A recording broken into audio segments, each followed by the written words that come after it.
Baik, izin kita mulai ya Bu acara kita pada pagi hari ini. Oke. Sebelum memulai saya akan kasih pantun lebih dahulu ini sebagai orang Medan ya Bu ya. Oke. Membeli gitar tak lupa dengan senar. Dibeli di pasar, naik sepeda. Kami ucapkan selamat datang kepada peserta webinar. Semoga semuanya tetap semangat dan awet muda. Assalamualaikum warahmatullahi wabarakatuh. Selamat pagi dan salam sejahtera bagi kita semua. Yang terhormat Ibu Rina Bukit, SE, MSI, AKSI, PhD, selaku Ketua Program Studi S1 Akuntansi Universitas Sumatera Utara. Yang terhormat Ibu Risanti, SE, MSI, AKSI, selaku Sekretaris Program Studi Akuntansi Fakultas Ekonomi dan Bisnis Universitas Sumatera Utara. Yang terhormat kepada Ibu Widya Paramita, SE, MSc, PhD, selaku narasumber pada webinar kita pagi ini. Yang terhormat kepada Ibu Maihana Bilkis Rangkuti, SEMACC AKCE, selaku moderator pada webinar kali ini. Yang kami hormati seluruh Bapak dan Ibu dosen peserta webinar, dan tak lupa yang kami sayangi dan yang kami banggakan, seluruh mahasiswa program studi S1 Akuntansi Universitas Sumatera Utara. Puji dan syukur kehadirat Allah Subhanahu wa Ta'ala, Tuhan yang Maha Esa, atas berkat rahmat dan ridhonya, kita dapat berkumpul pada pagi yang berbahagia ini untuk mengikuti webinar Proaksi Talk Series yang ke-12 dengan tema Strategi Publikasi Riset di Jurnal Ilmiah. Perkenalkan, saya Munawara selaku pembawa acara pada webinar ini. Sebelum memulai, izinkan saya untuk membacakan susunan acara kita pada pagi hari ini. Yang pertama, pembukaan yang dibawakan oleh saya sendiri. Yang kedua, menyanyikan lagu wajib kebangsaan Indonesia Raya. Yang ketiga, pembacaan doa oleh Saudara Rido. Yang keempat, kata sambutan oleh Sekretaris Program Studi Akuntansi Universitas Sumatera Utara. Yang kelima, pemaparan materi oleh narasumber. Dan yang keenam, penutup. Memasuki agenda selanjutnya, kita akan menyanyikan lagu kebangsaan kita. Kepada hadirin sekalian, dipersilakan untuk bernyanyi bersama.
Selanjutnya, pembacaan doa yang akan dibawakan oleh Saudara Rido. Kepada Saudara Rido, dipersilakan. Assalamualaikum warahmatullahi wabarakatuh. Selamat pagi, salam sejahtera bagi kita semua. Hadirin yang berbahagia, marilah kita berdoa dengan khusyuk menurut agama dan kepercayaan kita masing-masing. Semoga acara webinar pada pagi hari ini diberikan keberkahan dan insya Allah berjalan dengan lancar. Izinkan saya untuk memandunya sesuai dengan tuntunan agama Islam. Bismillahirrahmanirrahim. Allahumma sholli ala Sayyidina Muhammad wa ala ali Sayyidina Muhammad walhamdulillahirabbil alamin. Hamdan syakirin, hamdan naimin, hamdan yu'afini ammahu wa yukafi mazida. Ya Rabbana lakal hamdu kama yanbaghi li jalawahikal karimi limi sultani. Allahumma ya Allah, tiada kata dan rasa yang pantas kami haturkan selain syukur kami kepadamu atas segala nikmat dan hidayah yang kau anugerahkan kepada kami. Sehingga kami bisa hadir bersama untuk mengikuti webinar pada pagi hari ini. Allahumma ya Allah, jadikanlah acara kami ini sebagai majelis ilmu yang bermanfaat, yang Engkau ridhoi, yang membawa berkah, rahmat, taufik, dan hidayah-Mu buat kami semua. Ya Allah, Tuhan yang Maha Pengampun, Engkau Maha mengetahui terhadap kelemahan-kelemahan kami, terhadap kekurangan-kekurangan kami. Maka dari itu, kepadamulah kami menyembah, kepadamulah kami memohon ampun dan pertolongan. Rabbana atina fid dunya hasanah wa fil akhirati hasanah wa qina azabannar. Subhana rabbika rabbil izzati amma yasifun wa salamun salim walhamdulillahi rabbil alamin. Wassalamualaikum warahmatullahi wabarakatuh. Waalaikumsalam.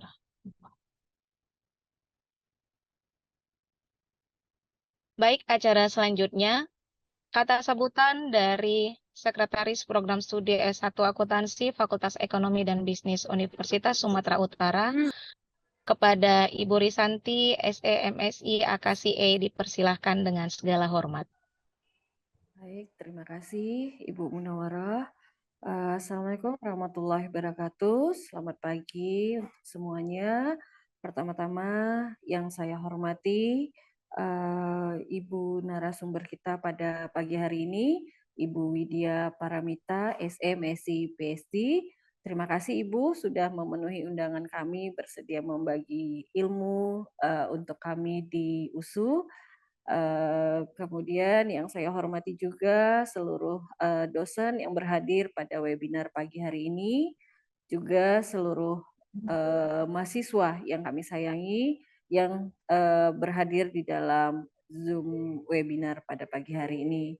Insya Allah tema hari ini adalah strategi publikasi riset yang tentu saja akan membawa banyak manfaat bukan hanya bagi mahasiswa tapi juga bagi kami para dosen.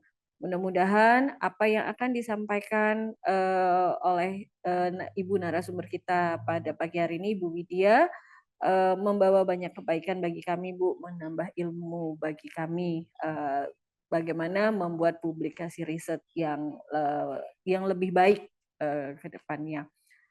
Sekali lagi terima kasih Ibu sudah memenuhi undangan kami. Untuk tidak memperpanjang waktu, saya membuka webinar hari ini dengan resmi. Assalamualaikum warahmatullahi wabarakatuh. Selamat pagi. Baik, terima kasih kepada Ibu Risanti. Ya. Selanjutnya kita memasuki acara inti, yaitu pemaparan materi tentang strategi publikasi riset di jurnal ilmiah oleh narasumber kita, yaitu Ibu Widya Paramita, SE, MSc, PhD.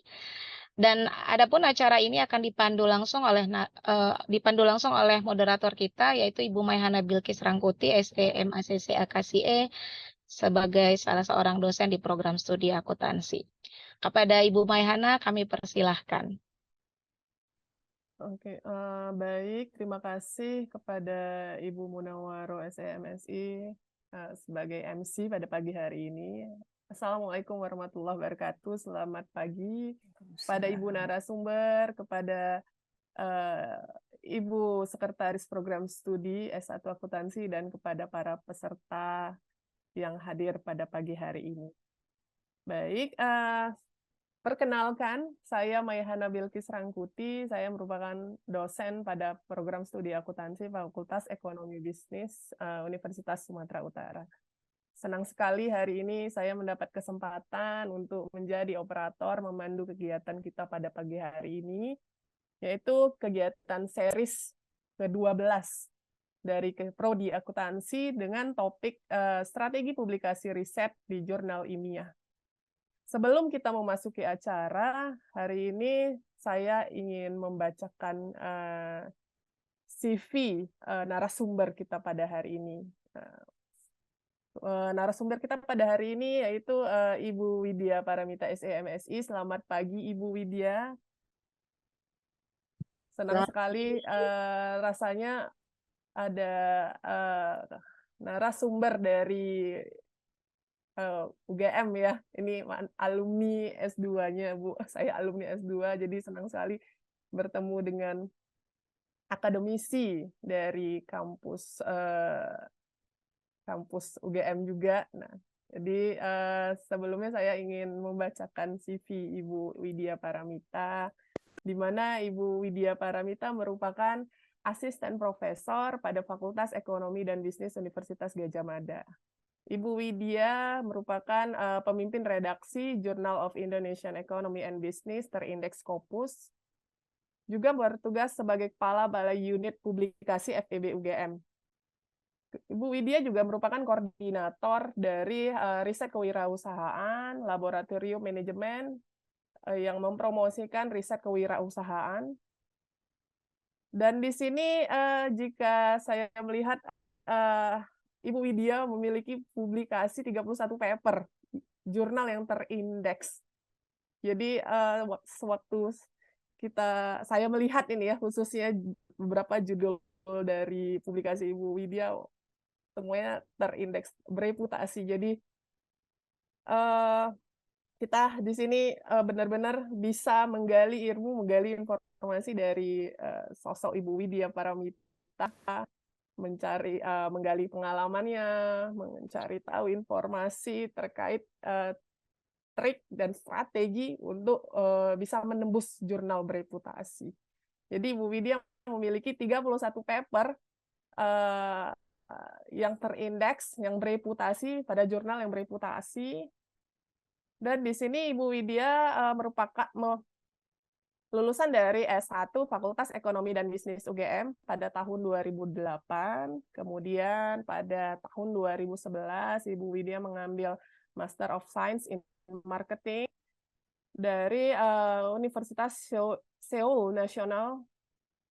Kemudian pada tahun 2021 Ibu Widya menyelesaikan Doctor of Philosophy dari Australian Business School, University of New South Wales. Baik.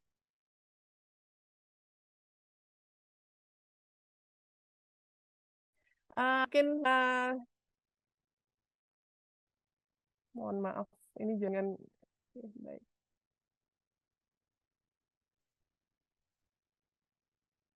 Oke, baik. Sebelum kita memulai acara, saya akan mempersilahkan kepada narasumber kita pada pagi hari ini untuk dapat memaparkan materi terkait strategi publikasi riset di jurnal ilmiah. Kepada Ibu Widya Paramita SE/MSc, dipersilahkan. Terima kasih Ibu Maihana. Assalamualaikum warahmatullahi wabarakatuh. Waalaikumsalam warahmatullahi wabarakatuh. Selamat pagi menjelang siang, Bapak Ibu, adik-adik mahasiswa, kesempatan yang luar biasa sekali bisa hadir walaupun secara virtual begitu ya. Jadi sekarang virtual dulu, nanti kita bisa langsung suatu hari nanti. Terima kasih Ibu Risanti selaku Sekprodi S1 Akuntansi. Terima kasih Bu Maihana, Bu Munawar Sambas, dan di sini saya juga menyapa salah satu teman saya, ada Pak Martin. Tadi saya melihat teman virtual juga gitu ya, belum pernah bertemu secara langsung, hanya bertemu di forum-forum akademis seperti hari ini. Baik, saya mohon izin share screen. Sebelumnya Bu Mai, saya ini punya waktu berapa lama ya untuk menyampaikan materi? Nanti kita ada diskusi, Bu. Mungkin sekitar setengah jam, 30 menit sampai 40 menit. 1 jam, hampir 1 1 jam ya, jam Bu? bisa. Sama tanya 1 jawab jam nggak jam itu? bisa ya? Oke, 1 jam, baik. ya. 1 jam ideal kayaknya ini. Cukup banyak soalnya. Baik, saya izin share materi. Oke. Apakah sudah terlihat?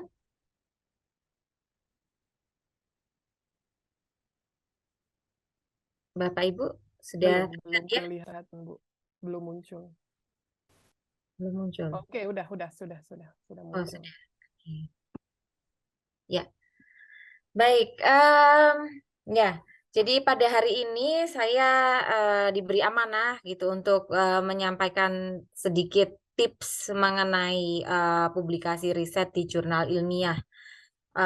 Mengingat publikasi itu sekarang menjadi salah satu komponen penilaian kinerja yang cukup penting gitu ya untuk dosen, juga komponen yang kemudian berdampak pada komponen atau kompetensi yang diharapkan dari pada adik-adik mahasiswa juga begitu ya. Jadi adik-adik mahasiswa diharapkan bisa belajar sebagai early researcher begitu untuk kemudian bisa mengembangkan skill penelitian di kemudian hari.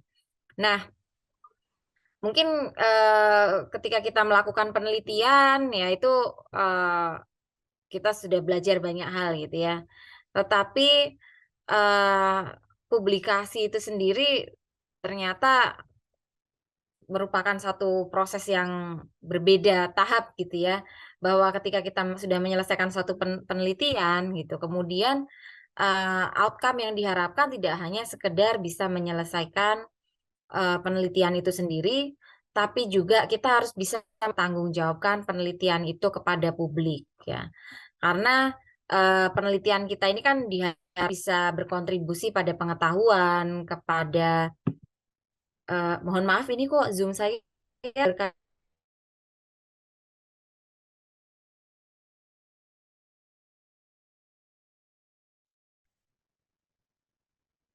mohon maaf ini kok tadi Zoom saya berkali-kali memberi notifikasi akan off. Ya. Sudah terlihat? Sudah, Bu. Baik. Ya, baik tadi sampai di ya. Jadi kita harus mempertanggungjawabkan gitu ya. Kita tidak bisa mengklaim bahwa kita berkontribusi tanpa kita bisa meyakinkan kepada publik bahwa riset kita itu sudah dilakukan dengan cara yang benar, dengan metode yang akurat, yang valid, yang teliti gitu ya. Dan yang kedua adalah yang tidak kalah pentingnya adalah bahwa apa yang kita teliti itu juga harus merupakan sesuatu yang relevan, yang penting untuk diketahui gitu ya. Jadi kalau metodenya betul, metodenya valid, tapi ternyata apa yang kita teliti itu tidak dibutuhkan oleh publik, tidak dibutuhkan oleh masyarakat, maka keberterimaan dari publik terhadap riset kita itu pun menjadi rendah. Nah, disinilah sebetulnya peran dari proses publikasi itu sendiri ya. Proses publikasi itu sendiri sebetulnya adalah manifestasi dari bentuk pertanggungjawaban kita. Bagaimana kita bisa meyakinkan publik gitu ya bahwa riset kita ini memang penting. Riset kita ini dilakukan dengan cara yang betul, dengan metode yang betul, yang teliti gitu, yang robust gitu ya.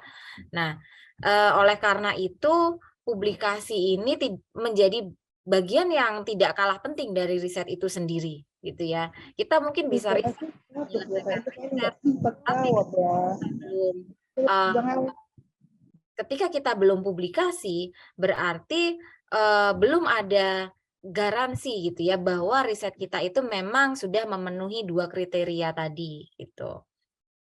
Oleh karena itu di sini saya mengencourage gitu ya teman-teman bahwa kalau ada yang punya riset gitu ya mungkin bisa kemudian mencoba tahap berikutnya yaitu dengan melakukan publikasi gitu, untuk mengetahui apakah ya riset yang kita lakukan ini sudah memenuhi dua aspek tadi.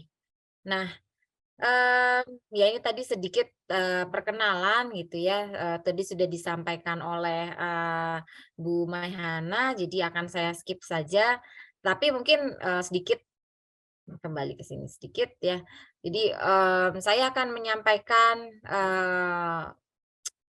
seluruh presentasi ini tidak mengacu pada referensi tertentu gitu, tetapi saya akan mencoba membagi pengalaman dari pengalaman saya menulis sampai pengalaman mereview di beberapa jurnal. Jadi saya juga mereview di beberapa jurnal, baik itu jurnal yang terindeks di Q1 maupun Q2 Scopus begitu ya.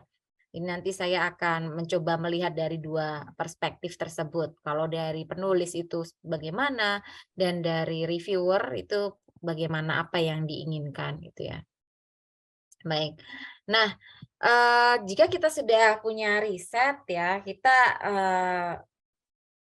untuk mempublikasikannya, untuk bisa dipublikasikan, riset itu seyogyanya bisa memenuhi 3 aspek penting ini. Yang pertama adalah ide risetnya. Jadi dari ide riset. Sehingga proses publikasi ini walaupun dia ada setelah riset itu selesai dilakukan, tapi proses publikasi sendiri ini harus kita pikirkan dari awal. Ya, harus kita take into account, harus sudah kita pertimbangkan sejak kita mendesain atau menginisiasi ide riset. Karena ide riset yang bisa dipublikasikan itu hanya jika dia menarik ya, dan juga relevan dan penting ya. Relevan itu artinya memang dibutuhkan ya, dan juga penting gitu ya, dibandingkan dengan mungkin topik-topik yang lain ya, relatif lebih penting gitu. Dia mempunyai dampak yang besar gitu ya. Itu yang dimaksud dengan penting di sini. Nah, jadi sebelum kita muncul dengan ide riset, kita harus men-challenge dari alternatif ide-ide tersebut. Apa benar nih relevan, apa benar nih penting gitu ya untuk stakeholder yang menjadi sasaran kita. Kemudian yang kedua dari aspek penulisan, yaitu singkat, jelas, dan mudah dipahami. Ya, jadi memang ini agak sedikit berbeda dengan menulis tesis. Jadi kalau teman-teman Bapak Ibu sudah punya paper atau punya riset yang ditulis dalam bentuk tesis, dalam bentuk disertasi, ketika kita bicara publikasi itu adalah format penulisan yang berbeda, ya, pakemnya berbeda, paradigmanya berbeda. Kalau kita menulis disertasi, menulis tesis itu kan kita diharapkan bisa mendemonstrasikan knowledge kita. Jadi semakin panjang ya secara kasarannya itu semakin panjang semakin bagus gitu ya. Walaupun sebenarnya nggak harus panjang juga. Tapi artinya di sini kita dituntut untuk mendemonstrasikan seberapa detail pemahaman kita. Tapi kalau kita sedang menulis paper, yang diharapkan itu justru berbeda, tidak sama dengan yang diharapkan ketika kita menulis tesis atau disertasi. Justru diharapkan kita bisa mempersingkat ya tulisan kita ya, tetapi jelas dan mudah dipahami. Karena apa? Karena audiensnya ini berbeda.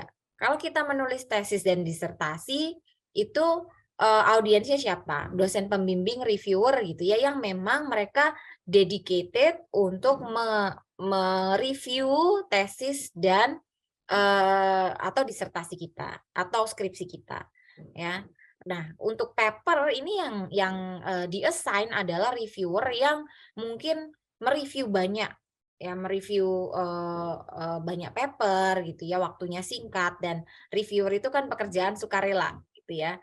Jadi sebisa mungkin sebagai penulis kita harus mempermudah reviewer dalam pekerjaannya mereview dengan cara kita bisa menyarikan aspek-aspek yang penting-penting saja dari penelitian kita. Jadi ini udah dua hal yang berbeda gitu ya. Dan terkait juga dengan tuntutannya. Tuntutannya kan kalau tesis sekali lagi tadi untuk mendemonstrasikan pemahaman kita ya. Sedangkan kalau paper itu ini kita harus bisa menyampaikan ide kita dengan cara secepat mungkin ya, sesingkat mungkin ya, karena reader di luar itu kan biasanya mereka skipping gitu ya. Mereka skip reading gitu ya, sehingga kita perlu membantu mereka untuk meng-highlight poin-poin penting dari penelitian kita. Yang ketiga, terkait dengan kriteria untuk penelitian yang bisa dipublikasikan adalah terkait dengan metodenya. Ya, kita harus bisa meyakinkan audiens bahwa metode penelitian yang kita gunakan memang metode yang sesuai, kita lakukan dengan teliti dan juga hati-hati. Tidak sembarang pilih. Jadi setiap keputusan dalam metode seperti sampling ya atau metodenya itu sendiri itu harus diberikan justifikasi.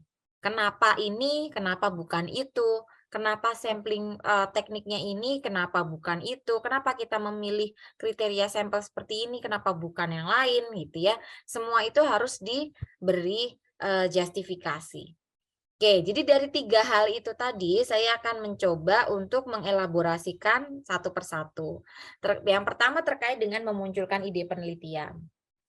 Ya, jadi untuk memunculkan ide penelitian ini saya sebetulnya melihat dari quotes yang disampaikan oleh Henry Ford ya, Ford ini pemilik dan founder dari mobil Ford ya. Jadi dia mengatakan saya tuh tidak pernah menemukan sesuatu hal yang baru, padahal Ford itu kan bisa kita katakan sebagai suatu produk yang inovatif ya. Tapi saya itu sebetulnya menyusun dari penemuan yang sudah dilakukan oleh orang-orang sebelumnya gitu. Nah, jadi sama halnya dengan penelitian. Ketika kita mau memunculkan ide penelitian ya, kita tidak bisa hanya dengan misalnya dengan oh saya pengen mengetahui ini, oh saya pengen mengetahui itu. Nggak bisa gitu ya. Kita harus berbasis pada penelitian terdahulu.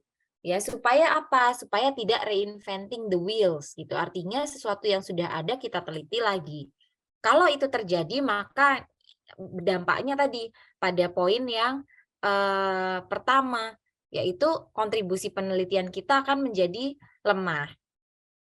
Ya, jadi di sini kita perlu menyadari bahwa ide penelitian tidak datang dari atau tidak pernah benar-benar baru gitu ya. Kita harus melihat dari studi sebelumnya, kita membangun dari studi sebelumnya. Ibaratnya satu penelitian itu tidak pernah akan langsung berwujud satu rumah baru. Ya, tapi setiap penelitian itu hanya satu batu bata yang harus dibangun berdasarkan atau dengan melihat struktur yang sudah ada. Batu bata yang sudah ada itu seperti apa kita letakkan satu demi satu. Gitu ya. Jadi secara filosofi, secara konsep ya, ide penelitian itu seperti itu. Bukan kemudian oh ya ini kayaknya belum pernah ada gitu. Ya, jadi kata-kata seperti itu mungkin harus perlahan-lahan dihindari ya. Ini belum pernah diteliti. Oh, itu baru masih jarang diteliti ya. Tidak seperti itu. Jadi dengan filosofi ini bahwa penelitian itu justru harus dibangun dari penelitian yang sudah ada. Jadi bukan kita meniadakan penelitian yang sudah ada, justru kita harus mengakui bahwa oh penelitian yang sebelumnya itu seperti ini loh ya. Jadi kemudian kita bisa memunculkan atau pertanyaan-pertanyaan penelitian yang baru yang mungkin belum terjawab dari penelitian yang sudah ada. Oke, nah lalu bagaimana untuk mencari ide-ide penelitian tadi gitu ya? Yang pertama kita bisa dengan mengamati fenomena praktis yang ada di sekitar kita, ya. Misalnya recently itu apa ya, fenomena yang baru mungkin terkait dengan kalau kemarin kita bicara di UMKM itu ada isu layoff gitu ya. Kemudian kalau sekarang mungkin di pemasaran mungkin ada isu terkait dengan yang cukup baru itu influencer begitu ya. Di accounting mungkin ada isu apa yang terbaru gitu ya. Mungkin terkait dengan sustainable goals ya, SDG mungkin gitu ya. Atau sustainability reporting begitu ya. Jadi dari fenomena-fenomena tersebut ya kita melihat kira-kira apa sih ya yang menarik gitu, apa sih yang kira-kira masih belum terjawab, belum diketahui atau memunculkan pertanyaan atau masalah yang baru gitu. Yang kedua ya, kita tidak bisa hanya mendasarkan dengan praktikal fenomena atau pengamatan dari praktis tadi kan. Kita harus melihat juga apakah ya dari fenomena praktis itu tadi sudah pernah diteliti atau belum gitu. Jadi disinilah pentingnya ya.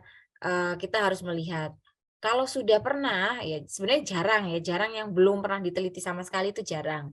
Jadi saya menyarankan sebaiknya kita harus bisa menemukan penelitian terdahulu.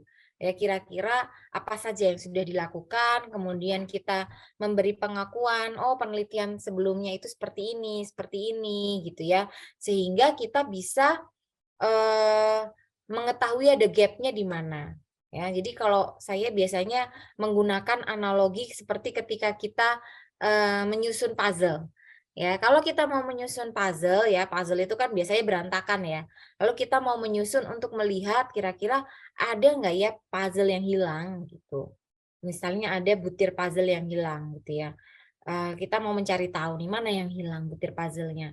Nggak bisa kan kalau puzzle-nya itu masih berantakan gitu, berserakan, akan menjadi sulit untuk mengidentifikasi butir puzzle mana yang hilang. Ya, akan lebih mudah kalau kita sudah menyusun puzzle-nya, nanti kita akan melihat nih, oh ternyata di situ ada lubangnya. Gitu. Jadi di sini mengidentifikasi research gap itu adalah dengan mengumpulkan penelitian-penelitian sebelumnya, menyusun ya, memberi pengakuan gitu ya bahwa oh ini sudah dilakukan. Maka nanti kita akan melihat mana yang belum dilakukan. Ya, biasanya adalah dengan menggunakan kategorisasi. Nanti akan saya jelaskan juga secara detail gitu ya. Menggunakan kategorisasi seperti misalnya, oh paper A itu dia untuk variabel independennya dia meneliti apa saja sih gitu ya. Variabel dependennya dia meneliti apa, kemudian teori yang digunakan apa gitu ya.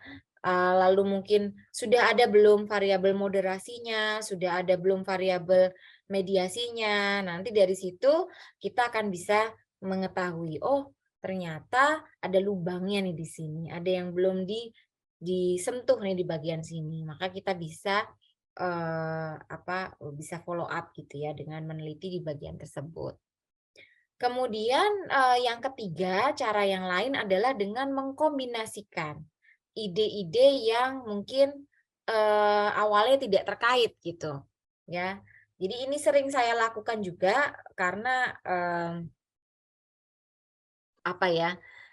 lebih mudah sebetulnya ya. Misalnya di accounting gitu ya. Di accounting itu kan misalnya meneliti terkait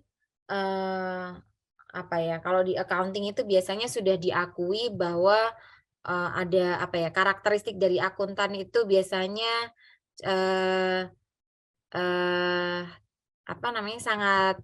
sangat rigid terhadap peraturan gitu ya, konservatif gitu ya.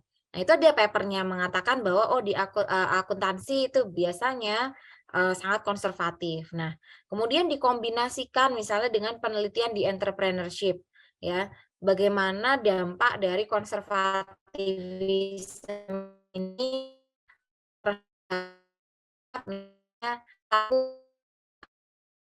decision making. Jadi mengkombinasikan dua domain yang berbeda ya. Itu juga bisa membantu kita memunculkan ide-ide baru. Ya, cuman kadang-kadang kendalanya adalah pada ada satu efek yang saya sebut sebagai the ugly duckling effect. Ya, ugly duckling effect itu seperti apa? Jadi kadang-kadang kalau di bidang akuntansi itu kalau penelitian itu biasanya sudah ada variabel-variabel yang umumnya diteliti di akuntansi. Jadi kalau misalnya dari marketing nih membawa variabel-variabel atau teori yang belum pernah diteliti di marketing, di akuntansi, biasanya dari reviewer itu akan ada rejection. Dia merasa bahwa oh ini kok aneh ya, tidak umum gitu ya, sehingga akan ada banyak pertanyaan gitu ya, seolah-olah model itu jelek, padahal bukan jelek gitu, hanya karena dia berbeda. Jadi seperti cerita ugly duckling itu ya, si anak itu yang buruk rupa. Sebenarnya dia ini angsa nih, tapi karena dia berada di lingkungan itik yang sebenarnya kalau secara umum kan angsa sama itik itu cantik itik nih, cantik angsa nih ya, tapi karena dia berada di lingkungan itik ya dia dianggap aneh, dia dianggap tidak bagus gitu, padahal sebetulnya bagus gitu kan. Nah, ini berhati-hati ketika kita mengkombinasikan ide dari dua domain yang berbeda. Ya, ini saya kebetulan di marketing gitu ya, tapi saya beberapa kali meneliti di SDM, Human Resource, dan juga di bidang entrepreneurship. Nah, kemudian saya mengalami itu beberapa kali the ugly duckling effect itu, bahwa papernya dianggap bagus, ya dianggap kurang bagus gitu ya, oleh beberapa jurnal yang sifatnya tadi konservatif gitu ya, tapi kemudian bisa diterima di jurnal-jurnal yang lebih open minded gitu terhadap domain yang lain yang berbeda gitu. Jadi kita memang ketika mau mengkombinasikan ide ini kita harus agak berhati-hati. Nah, yang berikutnya terkait dengan ide ya, ide itu tidak cukup sampai misalnya oke saya mau influencer deh, saya mau meneliti apa yang menyebabkan influencer itu laku gitu ya, bisa menjual produk gitu. Apa sih faktor-faktor yang menyebabkan? Nah, ini kan kita nggak bisa hanya berhenti di situ saja. Ya, karena kita harus mengidentifikasi apa yang sudah dipelajari sebelumnya ya, variabel-variabel yang sudah diteliti itu apa, gitu kan? Makanya kita untuk memilih variabel yang baru ini tadi ya untuk terkait dengan ide penelitian ya, itu kita harus mengidentifikasi apa yang sudah pernah dipelajari. Kemudian terkait dengan variabel moderasi ya, kita harus tahu apakah mungkin di literatur itu ada temuan-temuan yang mungkin tidak konsisten. Jadi si A menemukan ini, si B menemukan itu ya. Kalau ada temuan yang tidak konsisten itu kemungkinan akan ada penjelasan berupa variabel moderasi. Ya, karena moderasi itu kan kondisional ya, dia menjelaskan kondisi di mana misalnya penggunaan influencer itu hasilnya akan positif, tetapi di satu sisi juga kadang-kadang akan negatif. Nah, itu disebut dengan moderating variable ya. Atau kemudian terkait dengan mediasi. Ya, apa yang menjelaskan? Ya, biasanya ini akan ada banyak, misalnya penelitian si A menemukan variabel X sebagai mediasi, sebagai penjelas. Ya, tetapi ternyata ada penjelas-penjelas lain yang masih mungkin muncul gitu ya, yang mungkin bisa diteliti. Ya, jadi itu salah satu caranya. Kemudian ada juga yang namanya mediated atau moderated mediation. Ya, itu adalah bahwa suatu hubungan mediasi ya, mungkin dia bisa berbeda hasilnya dalam kondisi yang berbeda juga gitu ya. Jadi itu kita harus melihat itu untuk mengidentifikasi kira-kira variabel apa yang bisa kita teliti, yang bisa kita tambahkan dalam suatu penelitian. Nah, misalnya ini saya beri contoh salah satu paper saya di Journal of Business Venturing Insight ya, mungkin teman-teman pernah melihat gitu ya papernya. Judulnya adalah I Will Not Let You Die: The Effect of Anthropomorphism on Entrepreneurs' Resilience During Economic Downturn. Gitu ya, judulnya agak lucu gitu ya. Jadi ini anthropomorphism ini adalah bagaimana kita menganggap suatu benda itu seperti makhluk hidup. Ya. Jadi kalau di marketing itu sebetulnya sudah banyak penelitian tentang anthropomorphism. Jadi orang-orang yang menganggap barang-barangnya itu seperti teman gitu ya, seperti sahabat, itu biasanya akan lebih sayang terhadap barang-barang tersebut. Ya, dia nggak rela untuk dibuang, nggak rela untuk ditukar gitu ya. Nah, itu di marketing ya. Nah, ternyata di bidang entrepreneurship, ya ternyata di bidang entrepreneurship, anthropomorphism ini juga sering dibahas gitu ya. Karena apa? Karena pemilik usaha biasanya menganggap bisnis itu seperti anaknya sendiri. Ya, jadi ada orang-orang yang mengatakan bahwa oh ya, aku melahirkan bisnis baru loh. Nah, itu kata-kata yang digunakan kan sebenarnya mengacu pada seperti itu ya, pada anggapan dia bahwa bisnis ini seperti anaknya gitu. Oh, aku barusan melahirkan anak baru nih gitu. Atau misalnya, aduh, anakku udah nggak bisa bertahan gitu. Atau mungkin ini anakku sudah tumbuh gitu, sudah berkembang ya, seperti manusia pada umumnya gitu. Atau misalnya bisnisnya sedang sekarat, nah itu kan bahasa yang digunakan sangat antropomorfistik gitu ya. Bahwa dia menganggap bahwa bisnisnya itu seperti manusia. Nah, tetapi ternyata di literatur sendiri di literatur di bidang di bidang entrepreneur itu belum diteliti lebih lanjut gitu ya.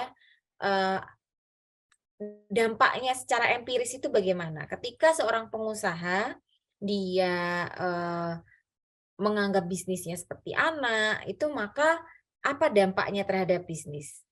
Ya, jadi di sini kemudian meneliti mengenai dampak dari anthropomorphism itu terhadap resiliensi pada saat COVID. Jadi di dugaannya adalah kalau para pemilik usaha itu menganggap bahwa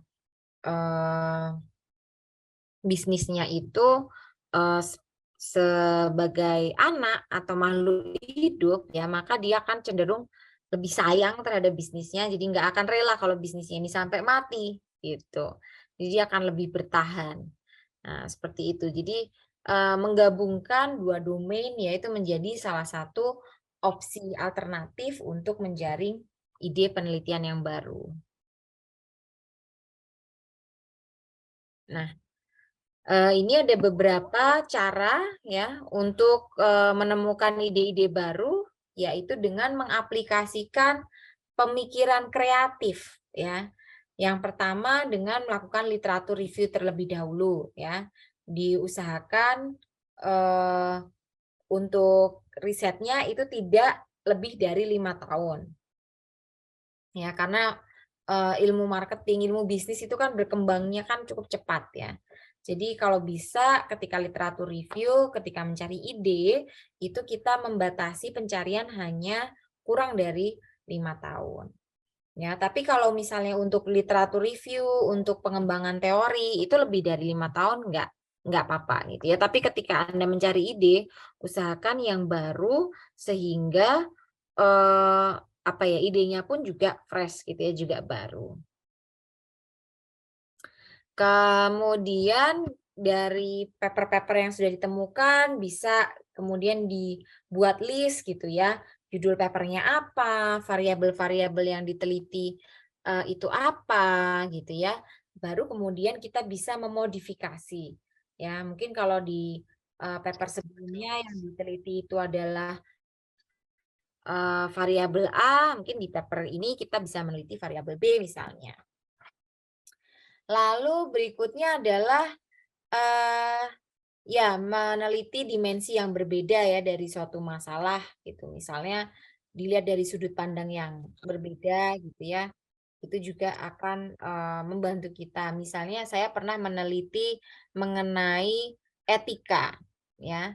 Jadi kalau etika itu kan biasanya diteliti dari aspek moralnya gitu ya. Kalau kita meneliti tentang bisnis ethics dilihat dari aspek moralnya.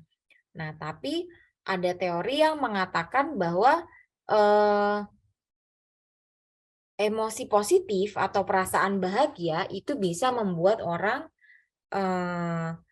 jadi lebih punya pandangan yang lebih luas, bisa mempertimbangkan orang lain gitu ya. Nah, maka dari itu bisa digabungkan nih. Saya mau meneliti etika bisnis ya, tetapi dari perspektif emosi gitu. Jadi dengan menggunakan teori-teori emosi atau teori psikologi. Ya, jadi itu beberapa contoh untuk mengaplikasikan pemikiran kreatif. Nah, berikutnya adalah terkait dengan penulisan artikel. Penulisan artikel, kalau tadi ide sudah ya. Kemudian sekarang terkait dengan penulisan artikel untuk publikasinya. Nah, untuk pemula saya sarankan kita sebaiknya membuat outline terlebih dahulu. Karena outline itu sebetulnya bekerja seperti peta gitu ya. Supaya mengarahkan kita untuk bisa menyelesaikan tulisan dengan baik, tidak kesana kemari gitu ya, jelas alurnya. Ya, jadi bisa dibuat outline. Ya. Outline itu apa? Outline itu sebenarnya tidak perlu secara terperinci ya. Anda hanya menampilkan, oh kira-kira nih bagian ini Anda mau nulis apa. Jadi bagian itu Anda ide tulisannya apa, seperti itu. Nah, untuk outline sendiri, saya membagi menjadi dua, yaitu adalah higher order, ya outline, dan juga lower order structure. Ya, ini hanya bahasa saya sendiri juga gitu ya, karena berdasarkan pengalaman saya gitu. Jadi kalau higher order structure itu yang diteliti atau kita fokus pada urutan dari section, dari masing-masing section. Misalnya di bagian introduction gitu ya, nanti ada beberapa paragraf ya, paragraf 1 mau ngomong apa, paragraf 2 mau ngomong apa, paragraf 3 mau ngomong apa. Gitu, seperti itu. Jadi kita sudah tahu tiap paragraf itu sebetulnya mau nulis apa. Ya. Kemudian yang berikutnya adalah lower order structure. Nah, kalau higher order structure tadi bicara paragraf. Kalau lower order structure itu bicara mengenai masing-masing kalimat di dalam suatu paragraf. Ya, jadi misalnya untuk paragraf pertama dia mau menjelaskan mengenai, mungkin saya lihat contohnya.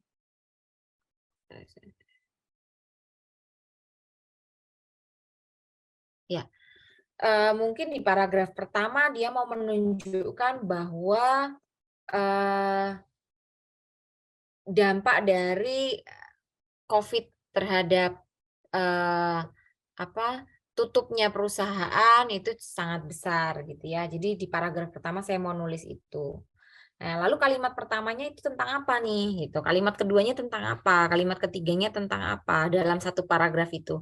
Nah, itu disebut dengan lower order structure. Ya, jadi ini kita membuat struktur dari masing-masing kalimat di dalam suatu paragraf. Nah, untuk yang higher order structure atau strukturnya, itu kita bisa mengacu di sini ya. Jadi biasanya secara umum untuk paper atau manuskrip itu ada 5 bagian, yaitu bagian perkenalan ya, introduction, kemudian ada bagian pengembangan teori, kemudian ada bagian metode gitu ya. Kemudian bagian data analisis dan juga bagian diskusi. Nah, di bagian intro, di bagian introduction itu kalau saya ditanya bagian mana yang paling penting, saya akan bilang bahwa yang paling penting itu sebetulnya bagian introduction. Kenapa? Karena introduction ini kan mukanya nih. Dia yang akan menentukan apakah reviewer itu akan suka atau tidak suka dengan paper kita, akan terus baca atau enggak ya, dan impresi atau kesan pertama itu sebetulnya sangat penting gitu ya. Jadi di bagian introduction biasanya kita di paragraf pertama kita akan membangun konteksnya. Jadi kita menggarisbawahi fenomena apa yang akan diteliti gitu ya. Kemudian yang kedua memformulasikan problemnya. Jadi bisa dari gaps ya literatur tadi. Jadi di situ kita bisa memformulasikan permasalahannya. Kemudian yang kedua adalah membangun karakter. Ini kan seperti cerita ya. Jadi seperti cerita itu seperti cerita, jadi kita harus memperkenalkan nih siapa-siapa saja sih aktor-aktornya. Nah itu aktor itu apa? Aktor itu variabel-variabel yang akan kita teliti. Ya, jadi untuk memunculkan aktor tadi kita harus tahu penelitian sebelumnya itu sudah meneliti sejauh apa yang kita harus tahu ya, penelitian sebelumnya meneliti yang belum diteliti yang mana gitu ya. Nah itu tadi untuk kita bisa menentukan penelitian ini mau pakai aktornya siapa atau variabel-variabelnya seperti apa. Nah kemudian bagian yang kedua adalah bagian teori ya, pengembangan teori. Nah di sini saya menyarankan untuk bagian bab 2 nih ya, biasanya theoretical development itu kita menggunakan satu teori sebagai anchor atau sebagai jangkar gitu ya. Jadi jangan hanya mengandalkan literatur review.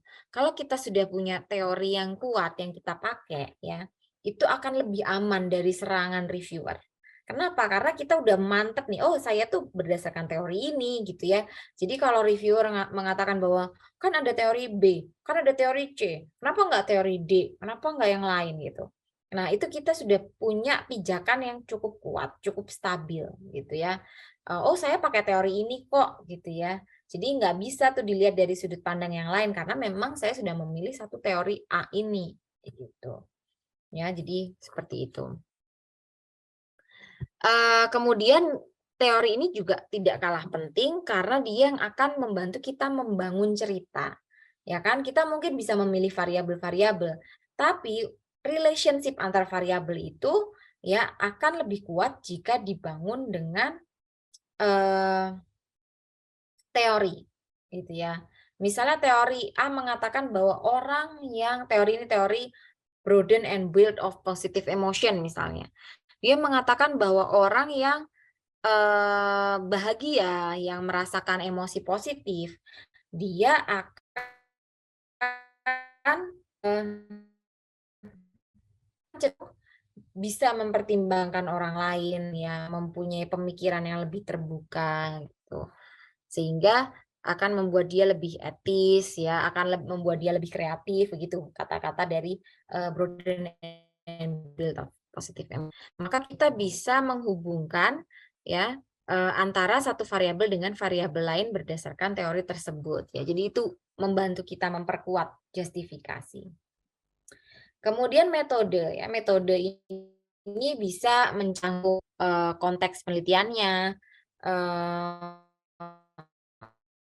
artinya misalnya penelitian ini dilakukan di Indonesia karena penelitian sebelumnya dilakukan di Cina, gitu. Tidak bisa ya seperti itu. Jadi kita harus justifikasi kenapa penelitian saat saya sekarang ini dilakukan di Indonesia. Nah itu terkait dengan konteks. Lalu sampling kriteria, ya kan? Sampling kriteria itu artinya bagaimana? Apakah mau menggunakan kriteria sampling atau mau menggunakan convenience sampling, ya? Nah itu masuknya ke sampling kriteria, itu juga harus kita jelaskan dan kita beri justifikasi.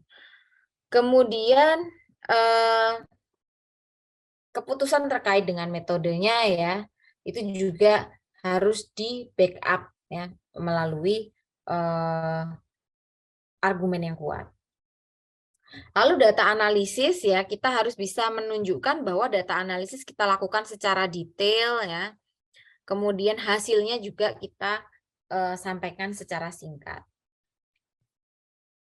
Lalu bagian diskusi dan kontribusi.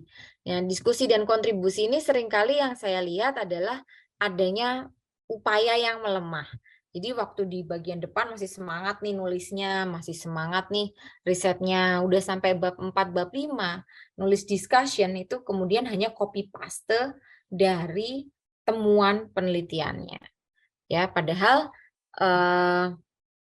seharusnya di bagian discussion ini ada bagian-bagian yang menghubungkan antara temuan dari penelitian dengan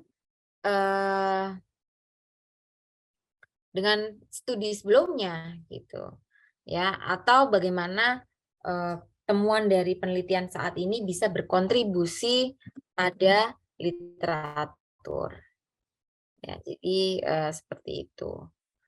Kemudian contoh ketika saya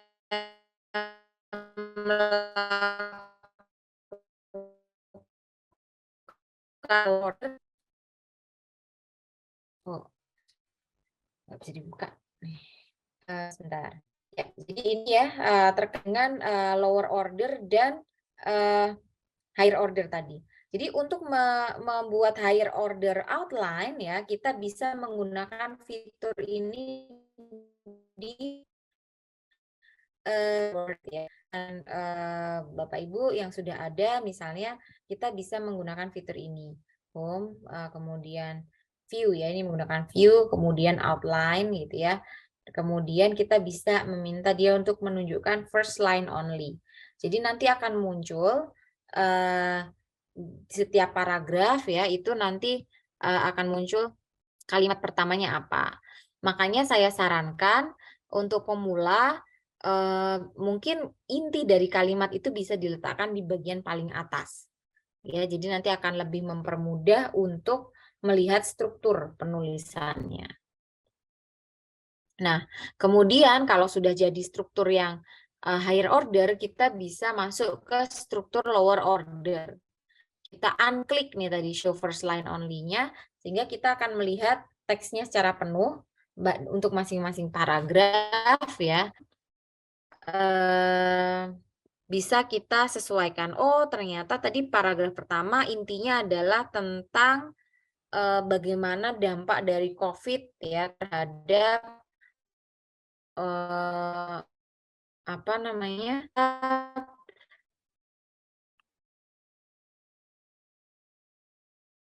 Terhadap tutupnya perusahaan. Misalnya kita bisa mengatakan itu. Jadi di bawahnya nanti adalah supporting argumen bahwa oh ternyata memang loh karena COVID ini banyak UMKM yang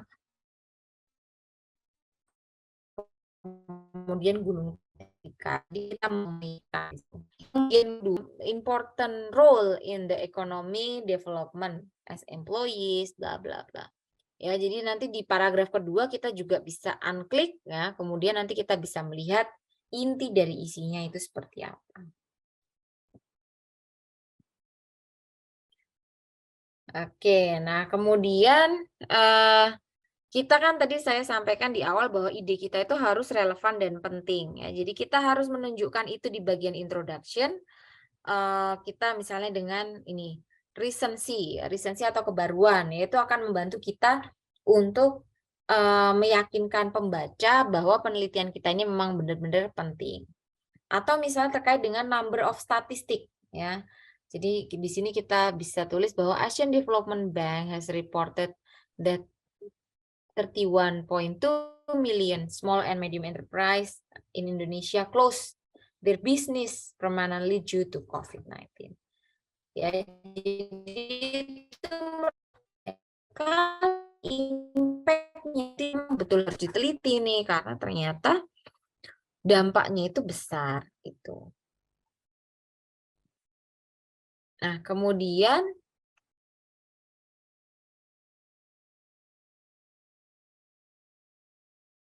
ya ini juga salah satu contoh ya mengenai bagian introduction gitu ya. Kan kita harus memformulasikan problem ya. Jadi kita harus melihat masalah apa yang menjadi kendala. Ini kita di sini misalnya saya tentang meneliti tentang ini salah satu paper saya tentang donasi online gitu ya, bahwa dulu dikatakan bahwa donasi itu bisa ditingkatkan ketika audiensnya itu punya empati yang tinggi. Tetapi kok kenyataannya ternyata donasi online itu meningkat ya dibanding dengan donasi konvensional. Padahal literatur mengatakan bahwa orang-orang yang aktif di sosial media itu biasanya punya kecenderungan narsis. Ya, kalau orang narsis mereka tidak akan berempati gitu ya. Jadi bagaimana bisa orang narsis kemudian berdonasi? Nah, ini yang mau diteliti. Kemudian di sini saya highlight gitu ya.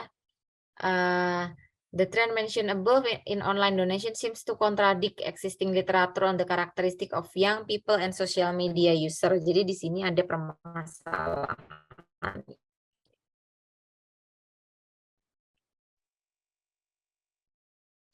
Nah, tadi terkait dengan teori ya, teori itu penting ya, perlu sekali. Jadi sebisa mungkin ketika kita mau menulis bab 2 atau sebelum kita memformulasi model, itu harus berangkat dari ide penelitian tertentu, gitu ya.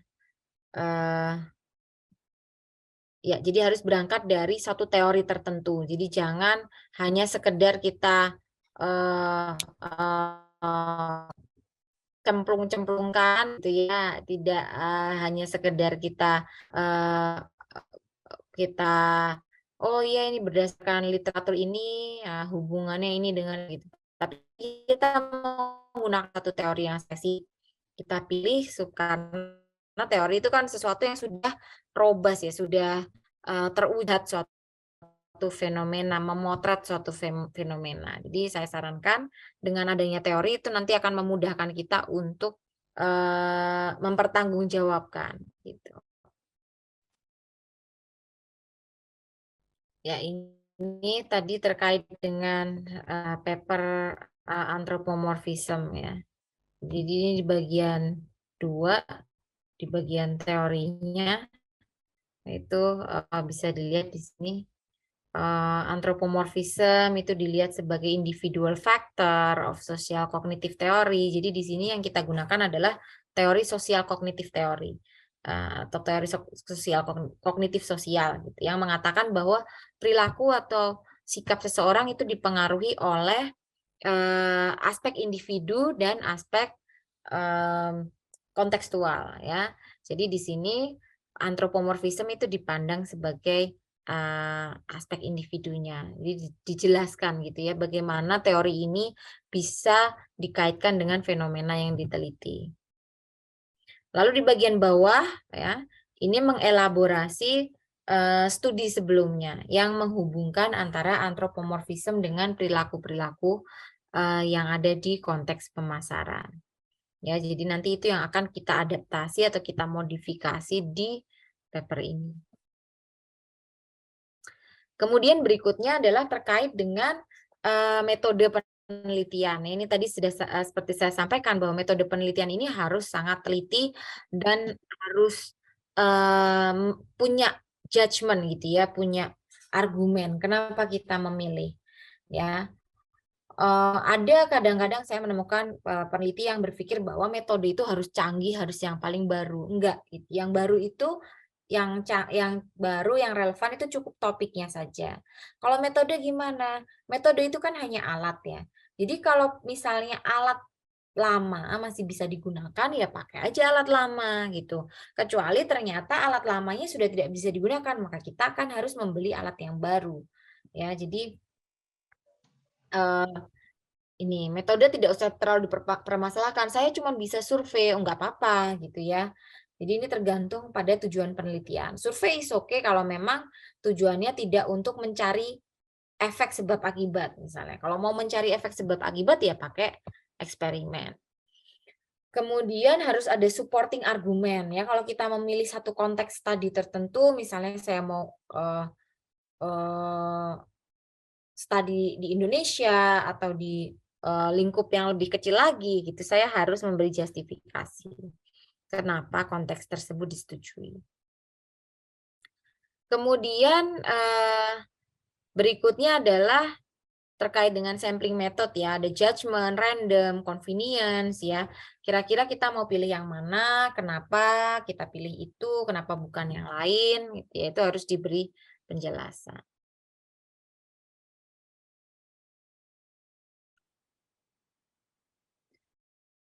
Oke, nah terkait juga dengan ini di sini bisa dilihat contohnya ya, data collection ini alasannya kenapa memilih Indonesia sebagai konteks of study, itu ada penjelasannya ya. Kemudian ya itu ya, jadi harus ada justifikasinya.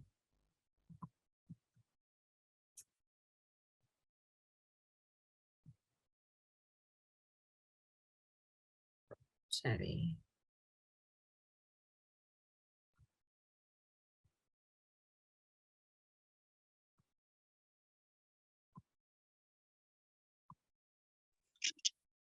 Oke, maaf sebentar ini kok tadi kelewatan. Ya.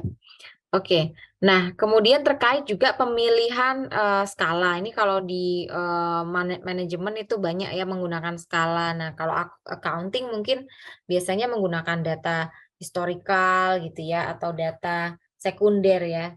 Tetapi menarik juga kalau meneliti behavioral accounting gitu ya, karena itu kan satu domain yang cukup baru gitu. Jadi mungkin bisa memberikan kebaruan juga di situ. Nah, untuk hal-hal seperti itu ya biasanya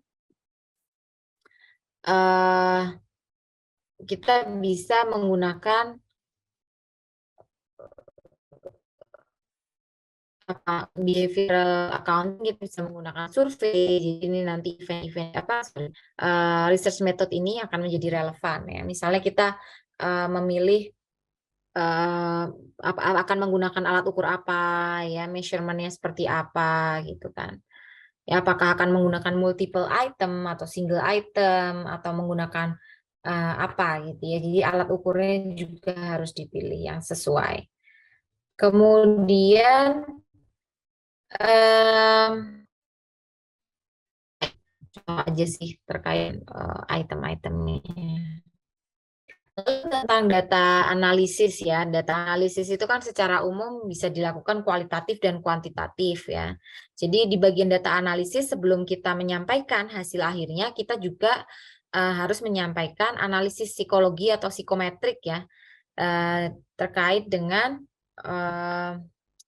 pertanyaan penelitian atau survei yang dilakukan.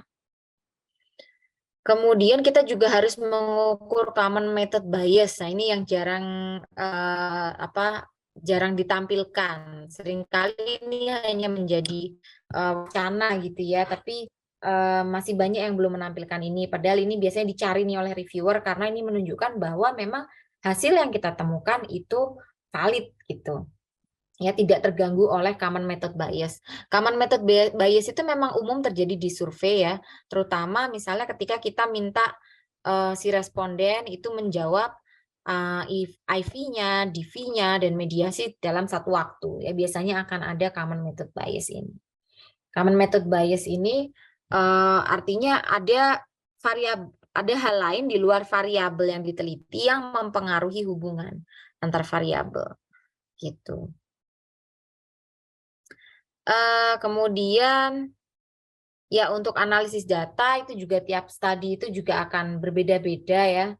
Misalnya kita meneliti soal ethics itu maka ada yang namanya social desirability bias, yaitu untuk mengecek bias. Apakah kalau kita ditanya tentang etika kita akan menjawab yang ideal bukan yang seharusnya gitu. Ya, jadi ini seperti itu. Oke, nah terkait dengan data analisis juga tergantung pada tujuannya. Jadi tujuan penelitiannya apa? Misalnya nih pemilihan antara SPSS dan Smart PLS. Kalau atau dengan SEM gitu ya. Kalau kita mau meneliti indikator-indikatornya, bagaimana dia mempengaruhi variabel laten itu, ya kita harus menggunakan SEM. Tapi kalau kita hanya mau melihat bagaimana hubungan antar variabel, maka kita bisa menggunakan SPSS sederhana saja. Oke, kemudian ya, dalam mempresentasikan analisis ya, biasanya kan analisis itu banyak tabel, kemudian kita juga cenderung mengelaborasi terlalu banyak gitu ya. Kita harus berhati-hati bahwa tidak banyak jurnal yang membatasi jumlah halaman untuk paper yang kita submit ya. Maka dari itu saya menyarankan kalau seandainya itu terjadi ada limitasi di halaman, bagian yang paling bisa disingkat itu ya sebetulnya adalah bagian yang metode, karena dia kan sangat straightforward ya. Dia biasanya ya udah pertanyaannya apa ya itu yang diberikan gitu. Ya, jadi itu mungkin bisa masuk ke sini. Kemudian sehingga tadi kalau Anda punya tabel, punya figur, bisa diletakkan di bagian appendix. Oke, kemudian ya ini beberapa gambaran gitu ya. Dari proses yang cukup panjang tadi.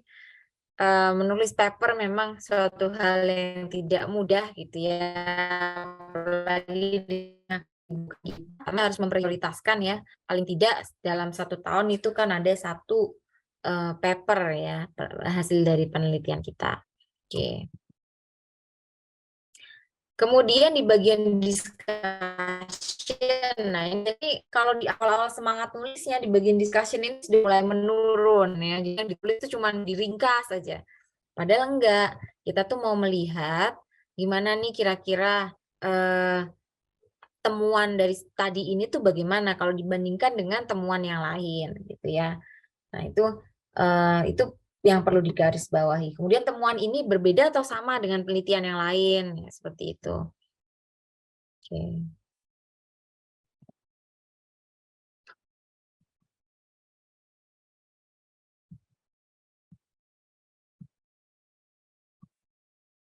Oke, nah ini misalnya tadi contoh terkait dengan aja. Di sini kan menghubungkan bahwa bisa providing empirical evidence ya di teori ini mengkonfirmasi ya, bahwa memang di entrepreneur itu juga ada nih fenomenologi ya atau anthropomorphism ini ada gitu.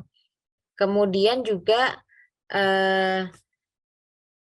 jadi di sini juga dihubungkan dengan bagian introduction tadi. Gimana temuan ini dengan bagian introduction ya, bagaimana dia menyelesaikan,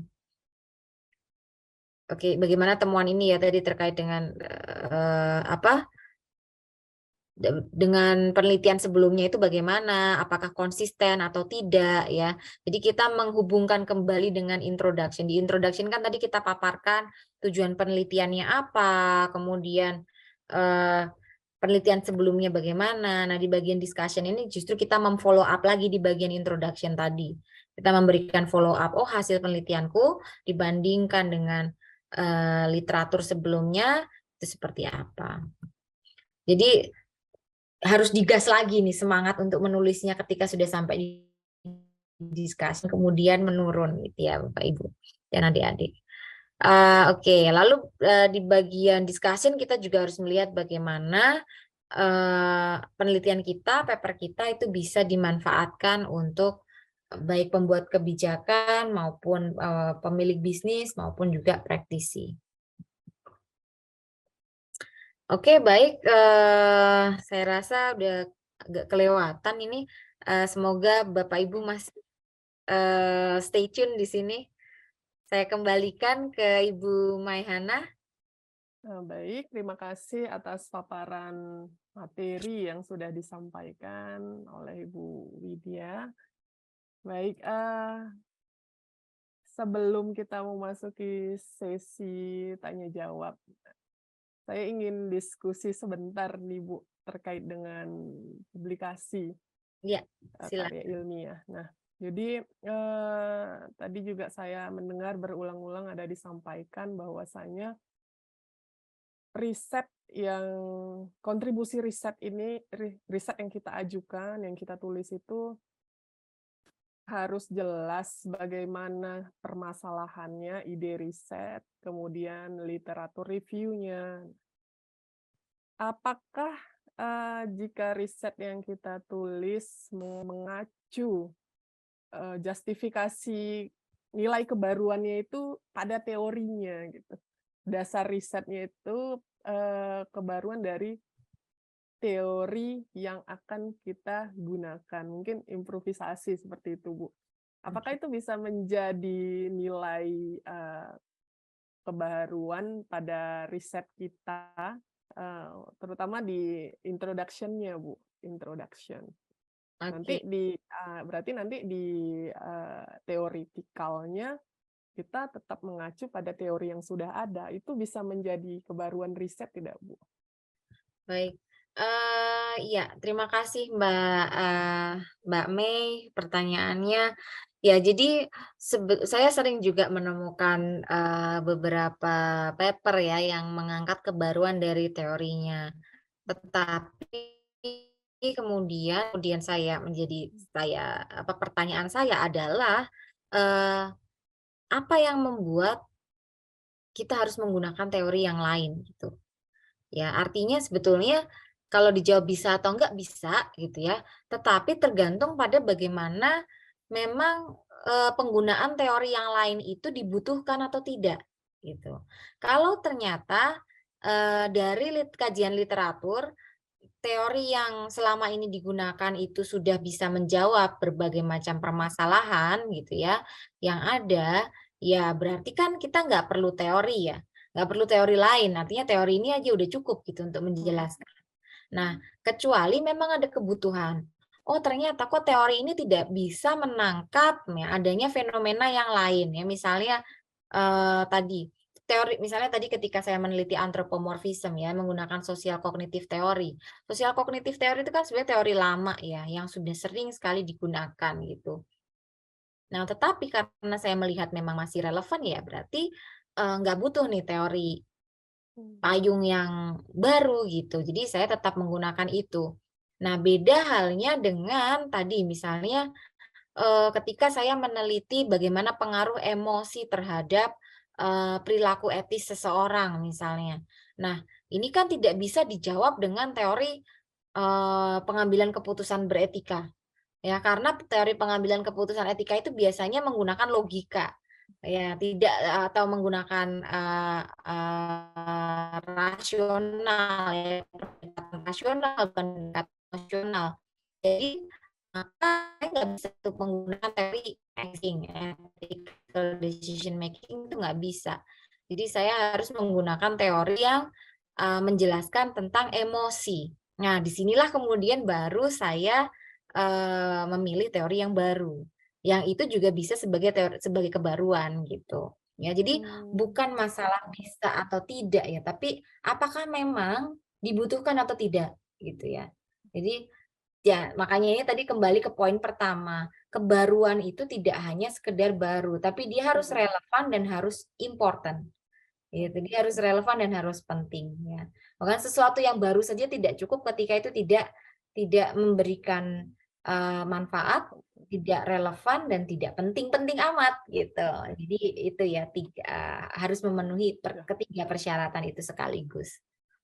Jadi tidak Begitu. seperti dipaksakan ya, Bu ya. Betul, betul. Ya, saya sering menemukan kasus seperti itu juga tuh, Mbak. Iya, jadi Iya. kayak memaksakan nyari yang baru. Betul. Risetnya, teorinya itu dibuat ya dibarui, padahal konteks nggak relevan, nih. Iya, Dipaksakan padahal untuk nggak ada relevan. kebutuhan. Iya, padahal nggak Iya, ada betul. kebutuhan. Nah, itu Oke, sebetulnya. baik. Oke, baik. Untuk sesi selanjutnya, saya akan membuka sesi tanya-jawab. Dipersilahkan kepada para peserta, para dosen, ataupun kepada para mahasiswa untuk dapat mengajukan pertanyaan secara langsung melalui fitur raise hand atau bisa mengirimkan di kolom chat Zoom. Ini banyak menambah ilmu ini, khususnya tidak hanya untuk dosen, untuk mahasiswa juga. Ya, jadi mungkin ini mahasiswa kebanyakan sulit mencari ide. Nah, ini bisa kita gali informasi kepada narasumber kita ini, khususnya untuk mahasiswa. Silahkan. Karena kebanyakan mahasiswa ini, Bu, terbenturnya di ide riset. Nah, ini mau nulis riset apa? Jadi seakan-akan ikut seniornya, penelitian terdahulu buat ini, dibuat juga seperti itu. Nah, yang berubah itu kadang variabelnya dicocok-cocokkan, disesuaikan. Aduh, jadi ide risetnya bingung, terbenturnya itu mungkin di ide riset ya. Tidak hanya di dosen, mahasiswa ini juga ini pasti. Jadi ini buat adik-adik ya, misalnya adik-adik nggak mau jadi dosen nih ke depannya gitu ya. Tetapi sebetulnya riset itu tidak hanya tidak hanya untuk dosen saja gitu ya. Bahwa riset itu akan sebetulnya membangun mindset, membangun logika gitu ya, yang supaya terstruktur dan sistematis gitu. Misalnya gini, saya adalah seorang konsultan di perusahaan ya. Let's say saya itu bukan bukan dosen gitu ya. Lalu saya melihat, oh kok penjualan perusahaan saya kok turun nih, kenapa ya gitu. Nah, kalau saya respon awal saya mungkin saya akan, wah ayo mungkin kita riset, kita tanya sana sini gitu ya. Kita cari solusinya gitu. Nah, sebetulnya dengan melakukan riset sendiri gitu, memulai dari nol itu kan mahal ya. Jadi kita sebenarnya nggak selalu harus perlu langsung melakukan riset yang baru gitu. Kan itu mahal melakukan riset gitu ya. Jadi sebetulnya kita bisa kemudian kita melihat ke literatur dulu ya kan. Apa yang sebenarnya penelitian-penelitian seperti apa yang sudah mungkin pernah dilakukan yang menjelaskan tentang suatu fenomena tertentu. Nah, itu juga itu mental researcher tuh sebenarnya gitu. Walaupun tidak melakukan riset, tapi itu sebenarnya mental researcher. Kenapa? Karena kita berpikir bahwa oh kalau kita mau riset, kita tuh harus tahu dulu apa yang sudah dilakukan orang lain gitu ya, apa yang sudah ada gitu. Kita tidak reinventing the wheel, kita tidak membuang-buang resource gitu ya. Jadi kemudian melihat permasalahan secara sistematis ya. Itu sebetulnya skill yang dibutuhkan tidak hanya untuk dosen dan peneliti, tapi juga dalam berbagai profesi. Jadi saya rasa dengan mengerjakan tugas akhir skripsi ya, itu sebenarnya jangan hanya berpikir bahwa oh yang penting jadi nih satu tesis atau skripsi gitu, tapi perbaikan mental, perbaikan pola pikir, perbaikan kemampuan kita dalam melihat suatu masalah itu yang lebih penting sebetulnya. Oke, baik Bu. Ini sudah ada satu pertanyaan ini dari Fikri Farhan. Mungkin Fikri Farhan bisa langsung saja diajukan pertanyaannya. Oke, terima kasih. Apakah suara saya terdengar? Kedengaran. Sudah terdengar jelas. Terima kasih kepada Ibu moderator yang telah memberikan waktu, juga kepada Bu Widya yang sudah memberikan banyak ilmu baru terkait publikasi. Oke, pertanyaan saya adalah hal teknis ya Bu. Yakni bahwa tadi dijelaskan ketika kita melakukan riset itu harus memberikan kontribusi. Kontribusi itu biasanya berupa kebaruan. Kebaruan itu didapatkan salah satunya dari research gap tadi ya. Nah, yang ingin saya tanyakan adalah Bu Widya ketika mencari research gap based on literatur terdahulu itu teknis yang Bu Widya lakukan itu seperti apa? Apakah kan biasanya kita tahu itu bikin Excel mapping literatur atau gimana? Saya pengen tahu teknisnya itu, ingin saya duplikasi nanti caranya gitu, sehingga memudahkan saya dalam mencari gap literatur. Kebetulan saya sama Widya sama konsentrasinya marketing. Oke, wah. Ternyata tidak hanya akuntansi saja di sini ya. Baik. Ya, terima kasih pertanyaannya Mas Fikri.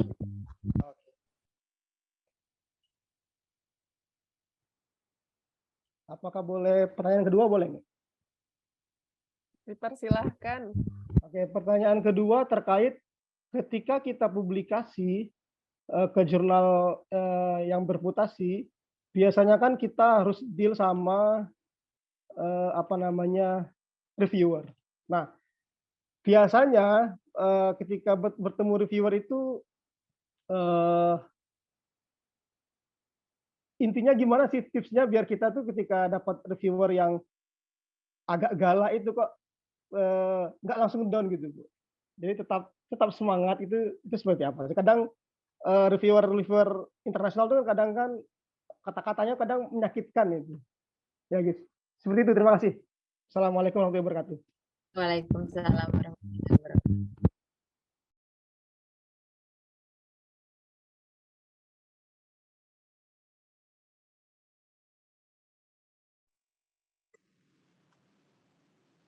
Boleh langsung saya jawab, Mbak Mai? Boleh, silakan Bu, dipersilahkan. Ya, baik. Yang pertama terkait dengan mapping literatur ya, saya melakukan mapping juga ya, sama dengan yang disampaikan oleh Mas Fikri. Nah, tetapi proses mapping itu memang saya lihat, kemudian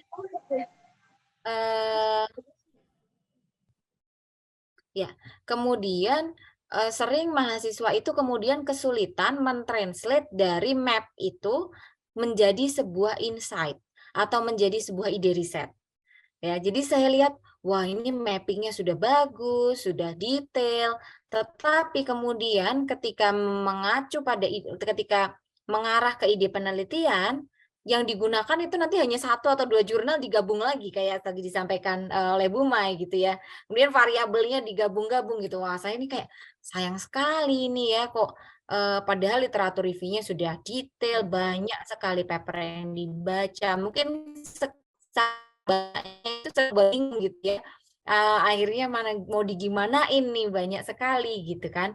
Nah, yang saya lakukan adalah menggunakan proses kategorisasi, Pak Mas Fikri. Jadi di sini ada proses kategorisasi ya. Misalnya tadi saya mengkategorisasikan dari variabel independennya apa, dependennya apa gitu ya. Kemudian apa namanya? Mungkin ada moderasi, mediasi gitu ya, itu menjadi kategori gitu ya.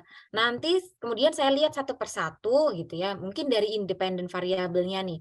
Oke, independen variabelnya itu sendiri sebetulnya terdiri dari apa saja sih gitu ya. Misalnya, oh ini kelompok ini adalah kelompok variabel individu.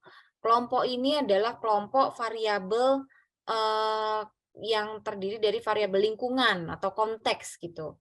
Nah, kemudian nanti ada lagi misalnya, oh kok ternyata dari paper-paper ini mengumpulnya ke variabel individu ya.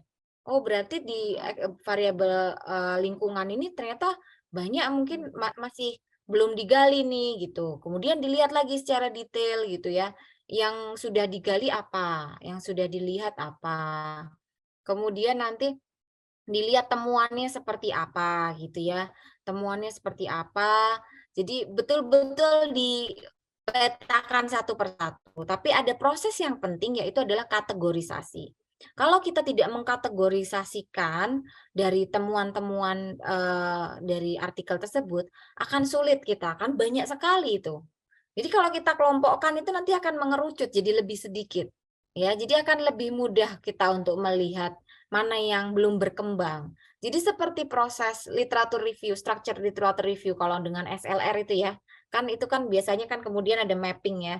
Di sini yang mengumpul besar itu tentang apa, berarti udah banyak tuh yang meneliti di situ. Mungkin di sini ada lingkaran-lingkaran yang lebih kecil yang mungkin belum banyak dieksplor gitu ya. Atau misalnya mau dikelompokkan dari hasilnya ya. Oke, ini meneliti variabel individu misalnya. Loh, tapi kok yang variabel individu ini kok signifikan? Variabel individu yang lain kenapa nggak signifikan? Berarti apa? Tidak semua variabel individu itu mempengaruhi misalnya. Oh, kalau begitu berarti ada aspek lain yang menentukan kenapa variabel-variabel individu ini signifikan dan variabel individu yang lain tidak signifikan. Pasti ada moderasi nih. Nah, kira-kira moderasi apa ya? Gitu. Lalu dilihat lagi, moderasi yang sudah diteliti apa. Seperti itu. Jadi memang prosesnya itu proses yang cukup panjang, tapi literatur review itu tidak berhenti di situ. Ada proses yang namanya synthesizing. Ya, artinya mentransform dari literatur review ke dalam satu ide. Itu adalah proses mensintesiskan. Dan itu memang yang cukup sulit, cukup menantang gitu ya. Nah, untuk kategorinya pakai kategori apa? Bebas gitu ya. Kita bisa seperti teka-teki ya. Kita bisa tebak-tebak berhadiah dulu gitu. Oke, sekarang coba aku klasifikasikan dengan variabel independennya. Kok kayaknya nggak, udah susah nih cari kebaruan, kayaknya udah banyak diteliti semua. Coba aku kategorisasikan dari variabel moderasi misalnya. Oh, ternyata masih ada nih yang belum digali ya, bisa dari situ. Coba aku kategorisasikan dari mediasinya. Oh, ini kok mediasinya masih partial mediation. Oh, berarti masih ada mediasi lain yang mungkin bisa menjelaskan. Yuk, berangkat cari di teori. Teori apa ya kira-kira yang bisa menjelaskan fenomena ini gitu.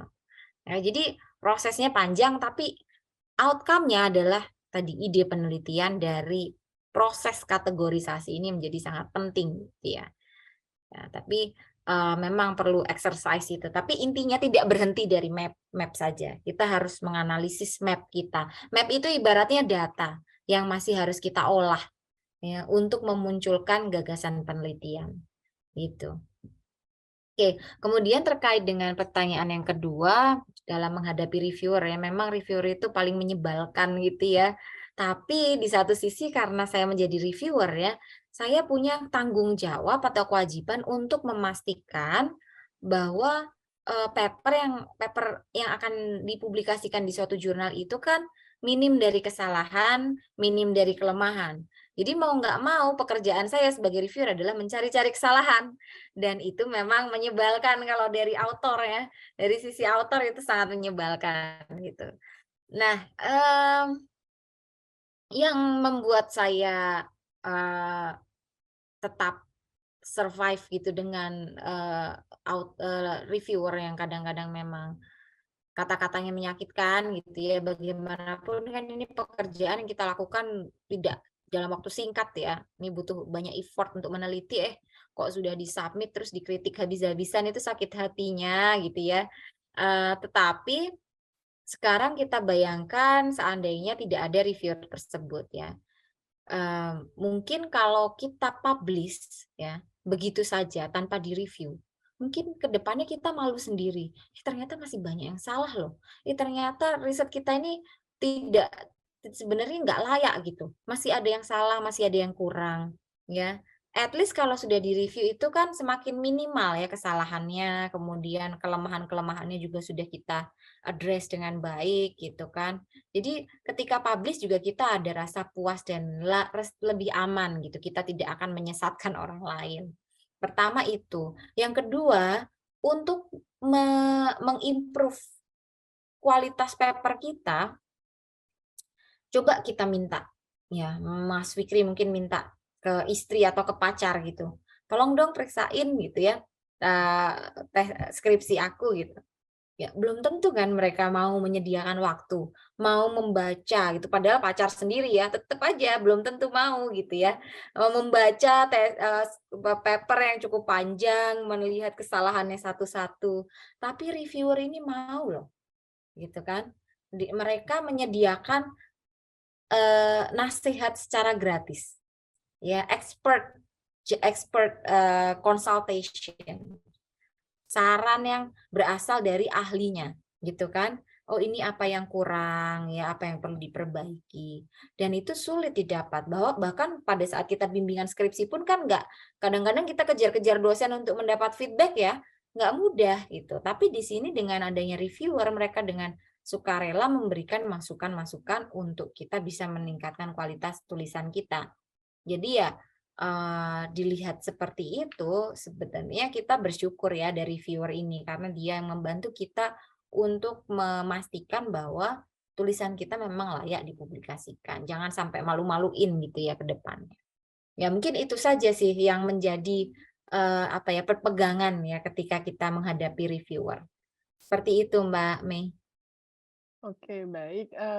Jadi atas pertanyaan Pak Fikri Farhan tadi, untuk gap riset teknis cara menyusunnya mungkin menggunakan kategorisasi ya Bu ya. Buat kategorisasi variabel, apakah tadi dalam bentuk variabel konteks, variabel individu, nah, dan mencari tahu variabel mana yang belum berkembang dan variabel mana yang signifikan. Nah, tapi di sini kita harus banyak membaca ya Bu ya. Jadi semakin banyak jurnal yang dibaca, kita bisa mengetahui gap riset sesuai dengan topik penelitian itu mau dibawa kemana, nah, mengarah kemana. Nah, jadi kalau 1-2 jurnal kayaknya nggak cukup, ini lebih kalau mau nyusun 1 jurnal aja ada saran Bu, kira-kira harus membaca berapa, satu topik riset ini, kira-kira harus membaca berapa jurnal ini Bu? Sebenarnya Bu Mai itu curhat Bu kita. Curhat tuh. Curhat ya Pak ya. Oh, iya betul itu Bu. Nah, ini ya, jadi mungkin saya berbagi tips ya. Jadi salah satu yang saya lakukan adalah saya itu biasanya tidak terlalu banyak akrobat dengan teori atau metode gitu ya. Jadi itu menghemat waktu. Kita fokus pada satu teori itu mungkin bisa jadi 5 atau 6 paper gitu. Dan yang enaknya adalah kita kan sudah menguasai teori tersebut gitu ya. Jadi kita hanya tinggal spotting beberapa research gap yang kemudian kita pecah menjadi beberapa penelitian gitu.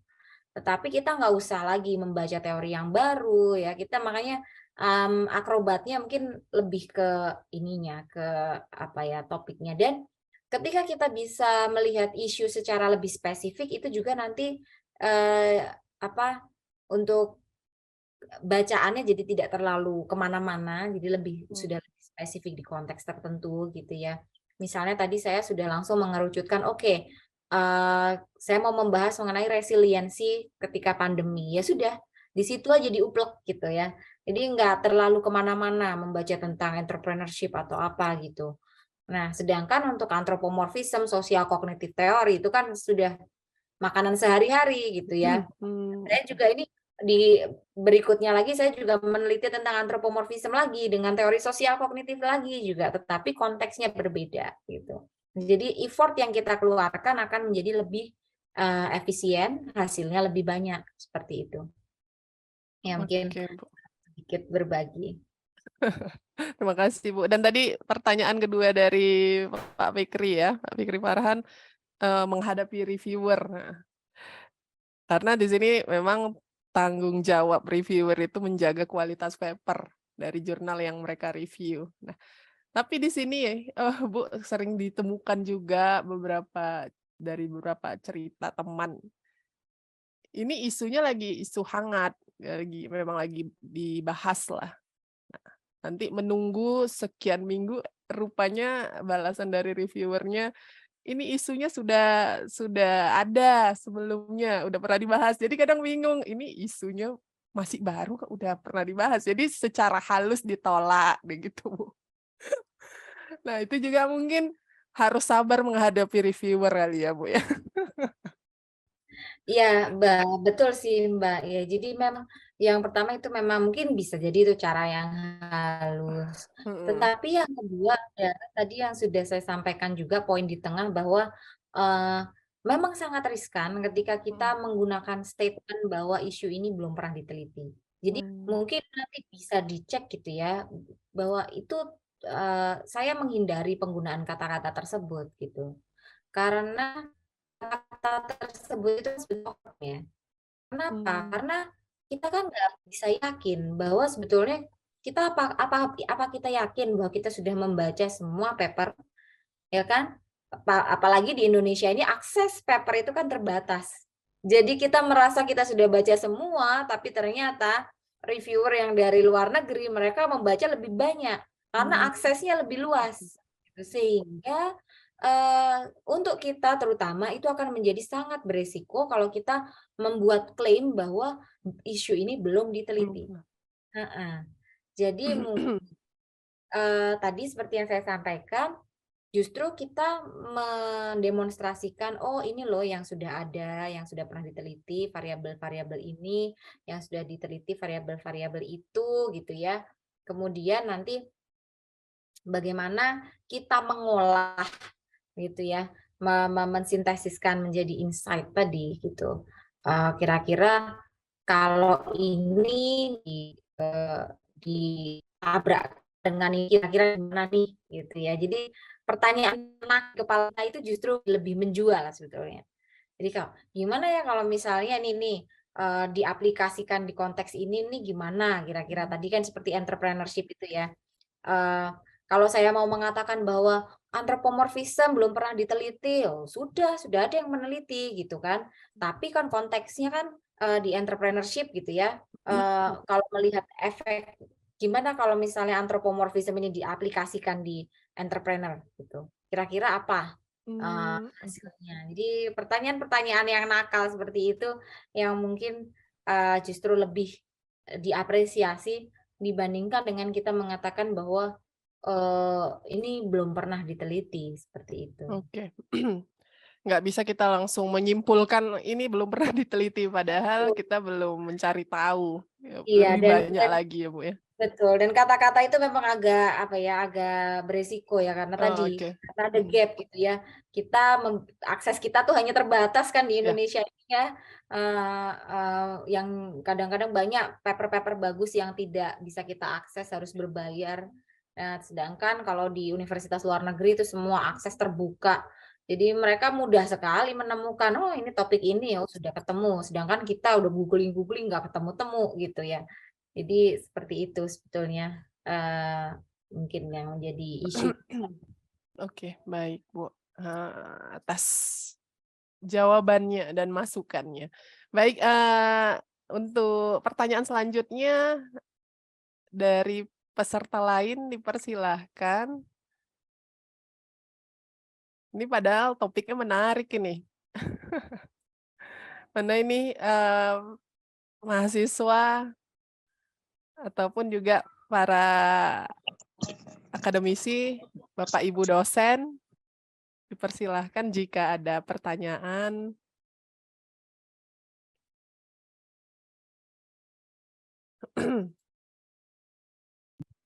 Mungkin sepertinya sudah mau Jumatan mungkin. Oh iya. Ya, Medan jam 12.20 ya, 12.20 ya azan. Iya, Bu. Oke, baik. Jika mungkin tidak ada lagi pertanyaan di kolom chat juga tidak ada, saya akan memberikan ringkasan terkait topik yang kita bahas hari ini.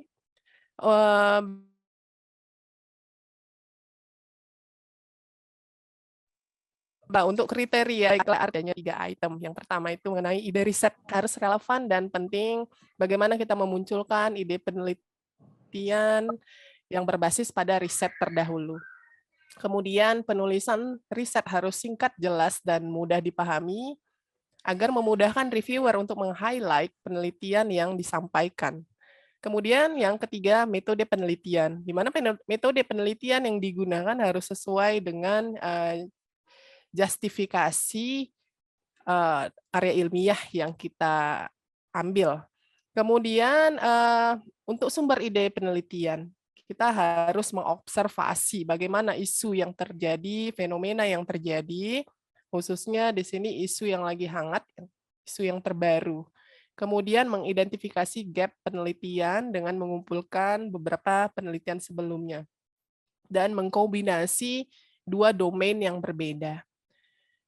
Kemudian kita bisa menggunakan khususnya penulisan artikel bagi pemula, kita bisa menggunakan outline riset yang terbagi atas 2 level, lower order structure dan kemudian higher order structure. Di mana di sini kalau untuk lower order structure kita bisa membuat struktur dari masing-masing kalimat dalam suatu paragraf. Dan higher order structure kita bisa membuat 5 kategori, 5 bagian. Yang pertama itu ada introduction, di mana pada bagian introduction kembali lagi ide riset itu harus baru dan relevan. Kemudian theoretical, bagian yang kedua, kita harus menggunakan teori dalam memperkuat justifikasi riset. Ketiga ada metode, bagaimana kita memiliki argumen dalam memilih metode riset. Kita bisa menggunakan tools yang lama jika itu relevan dengan riset kita. Kemudian yang keempat ada data analisis dan result. Nah, di sini kita harus mengukur common method bias untuk menunjukkan hasil penelitian kita valid, dan kita melihat ada variabel di luar variabel yang kita teliti itu mempengaruhi riset kita. Dan terakhir ada diskusi dan kontribusi. Dan di sini kita harus bisa memberikan kebaruan riset, bagaimana kontribusi riset kita bisa menawarkan perbaikan di beberapa banyak pihak, ya mencakup banyak pihak, menawarkan solusi untuk mencakup banyak pihak, dan kontribusi riset kita terhadap literatur juga harus bisa dijelaskan dalam bagian yang kelima, diskusi dan kontribusi. Baik, mungkin itu saja ringkasan dari diskusi kita pada siang hari ini dengan Ibu Widya Paramita, dengan Ibu Widya Paramita, SE, MSc, PhD. Saya mengucapkan banyak terima kasih kepada Ibu narasumber kita pada pagi hari ini atas ilmu yang bermanfaat, banyak pengalaman terkait dengan tips cara untuk bisa menembus jurnal bereputasi, bagaimana cara menulis, khususnya untuk pemula. Tadi kita bisa menggunakan fitur outline di Microsoft Word. Mungkin selama ini mahasiswa hanya buat item bulat-bulat itu aja kali Ibu ya dalam membuat item-item risetnya, tapi mungkin belum pernah terpikir kali ini beberapa menggunakan fitur outline di Microsoft Word, padahal itu fitur yang sangat bagus, jadi bisa membantu kita dalam mengoutline riset kita tadi. Ada 5 struktur tadi, 5 bagian, nah itu membantu kita sekali.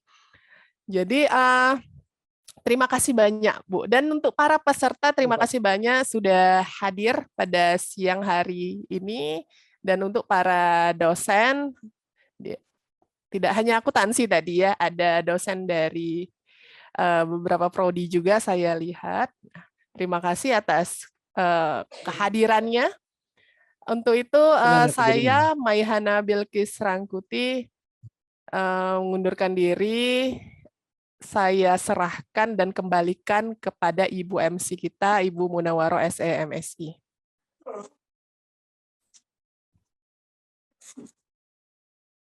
Kepada Ibu Munawwaroh. Mungkin jaringan kali ya, Bu Munawwaroh. Nggak apa-apa Bu Mai, mungkin langsung dipandu aja untuk sesi foto sama sesi ininya. Baik, Pak. Sama sesi penyerahan. Kita langsung foto dulu ya Pak ya ini ya. Sertifikat dulu. Sertifikat dulu aja. Oh, sertifikat, oke. Baik, memasuki sesi selanjutnya adalah penyerahan sertifikat kepada Ibu narasumber kita pada pagi hari ini yang diserahkan oleh program studi S1 Akuntansi. Terima kasih Bu Mai dan program studi akuntansi dari USU. Ya Bu, sama-sama. Insya Allah ke depannya nanti bisa berjumpa lagi Bu. Untuk seri-series berikutnya. Amin. Di dunia nyata. Nanti di dunia nyata, iya betul itu. Dunia nyata, betul. Ini masih online kita ya Bu. Di dunia maya ini ya Bu Mai. Iya. Selama ini kan selalu ketemu Bu Mita itu di dunia maya gitu. Iya betul. Wah, ini. Insya Allah. Saya juga belum pernah nih main ke Medan ini. Ya, nanti kita kembali. Boleh Bu, boleh. Biar jalan-jalan nanti kita Bu. Ya, insya Allah, insya Allah. Insya Allah. Oke, terima kasih Ibu Widya. Ini nanti sertifikat dikirim email ya kepada Ibu. Baik, jadi saya mewakili host pada Ibu MC pada hari ini, mungkin jaringannya kurang baik. Saya mewakili program studi S1 Akuntansi dan mewakili para dosen juga dan adik-adik mahasiswa mengucapkan terima kasih kepada Ibu narasumber Widya Paramita, SE, MSc, PhD, Insya Allah kita akan berjumpa lagi di series-series selanjutnya dengan topik yang lebih baru lagi, lebih ya lebih menarik ya. Ini sebenarnya series-series Pro Talk akuntansi nih ya, Bu Widya.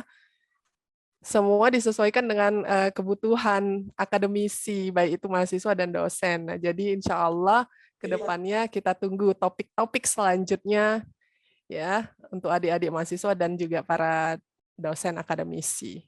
Saya mengundurkan diri. Terima kasih banyak. Oh iya, oke, maaf Pak. Sebelum kita keluar tutup Zoom, kita bisa foto dulu ya. Untuk para peserta bisa mengaktifkan kamera.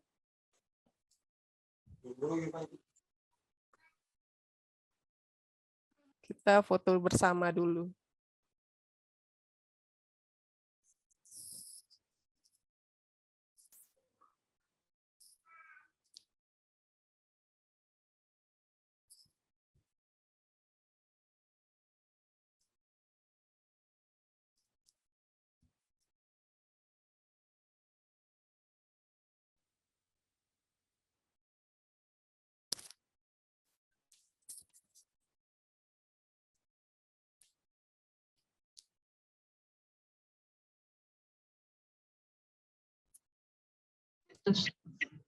Udah Bu Mai? Udah.